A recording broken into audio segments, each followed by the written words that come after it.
এক পরিশ্রমী কৃষক বাস করত। তার দুই স্ত্রী, বড় বউ দেখতে বেশ কালো আর ছোট বউ ধবধবে ফর্সা।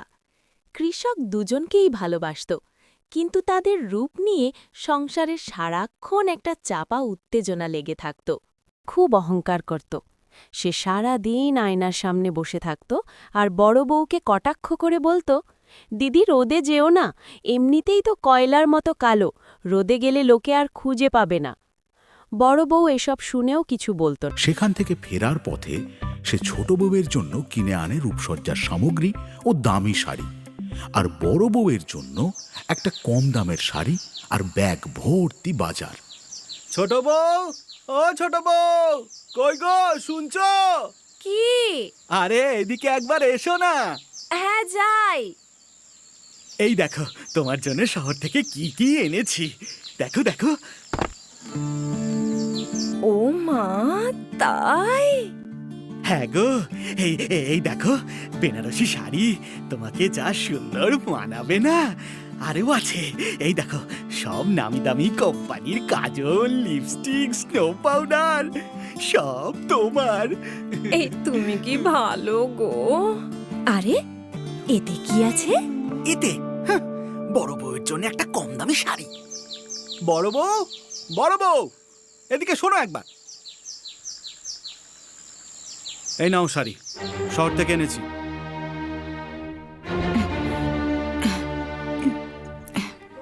আর এই নাও ব্যাগটা, সবজি আছে। আর হ্যাঁ, এতে 1 কেজি খাসির মাংস আছে। বেশ জমিয়ে রান্না করবে, হ্যাঁ? আমরা দুজনে কবজি ডুবিয়ে খাবো। তুমি স্নান করে নাও, আমি রান্না চাপাচ্ছি।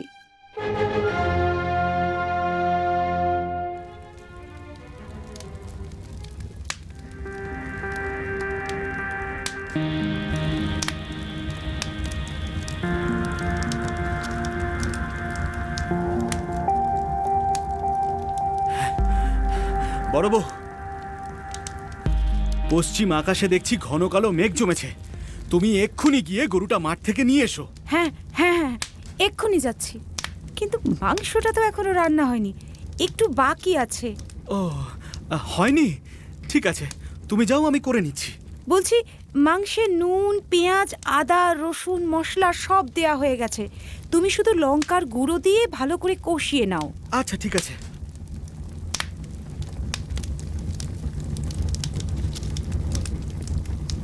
হ্যাঁ, রান্না শেষ। এবার চেখে একটু দেখে নি নুন ঝাল সব ঠিক আছে কিনা।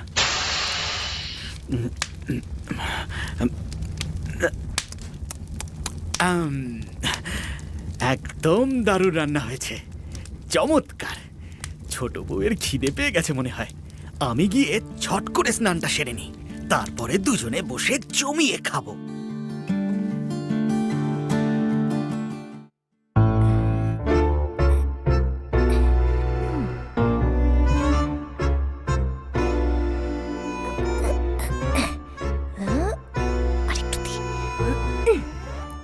এটাতে হবে না, পুরোটাই দি।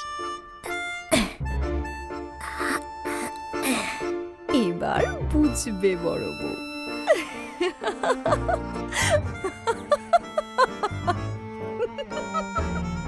আহ, খাসা দেখতে হয়েছে।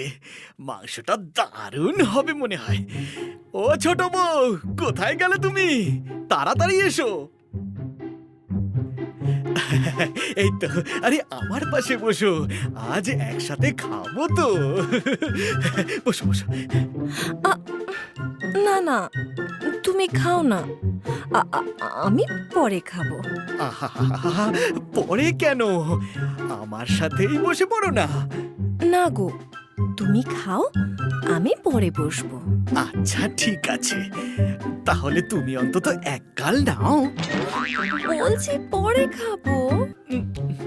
ও, তোমাকে এক গাল খেতেই হবে, না বললে চলবে না। এই খেয়ে দেখো তো মাংসটা কেমন হয়েছে। এই নাও, খাও। ওরে বাবা রে, ঝালে পুড়ে গেল তো।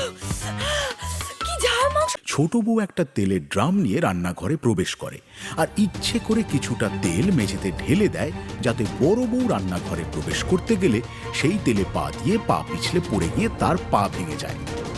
এবার তেলে যেই না পা দেবে অমনি চিৎপটাং।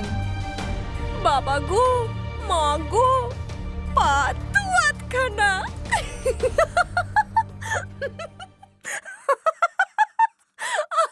ছোট বউ, ছোট বউ, ও ছোট বউ, ও মা গো,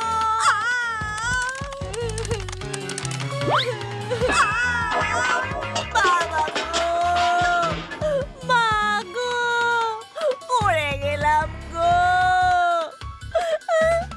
আমার সব কালো হয়ে গেলাম গো। বন্ধ করে দে, আমি গরু নিয়ে চললাম মাঠে। সঙ্গে একটু গুড় মুড়ি নিলাম, খিদে পেলে খাবো। সে কখন একটু পান্তা খেয়েছি। চাষির বড় বউ মাঠে গরু চড়াতে গিয়ে নিজে গাছের তলায় ছায়ায় বসে গুড়মুড়ি খেতে খেতে কখন যে অঘরে হাঁ করে ঘুমিয়ে পড়ে সে নিজেই জানে না।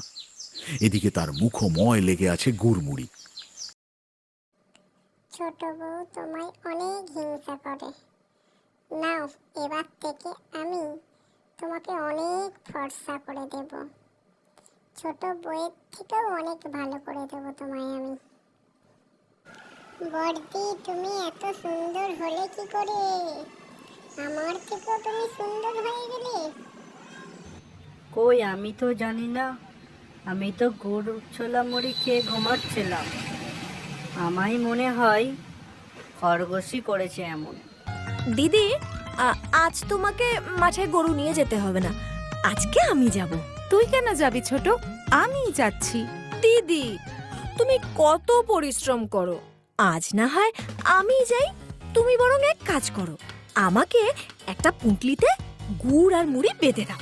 এই বলে ছোট বউ গুড়মুড়ি নিয়ে গরু চড়াতে মাঠে গেল আর সেখানে গরুটিকে ছেড়ে দিয়ে সে গাছের তলায় বসে পড়ল এবং গুড়মুড়ি মুখে মাখিয়ে হাঁ করে ঘুমিয়ে পড়ার ভান করতে লাগলো।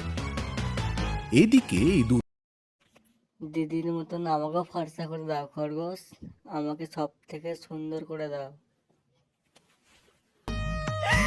বেশি চালাকি করতে গিয়ে আমার রূপের সব অহংকার ভেঙে চুরমার।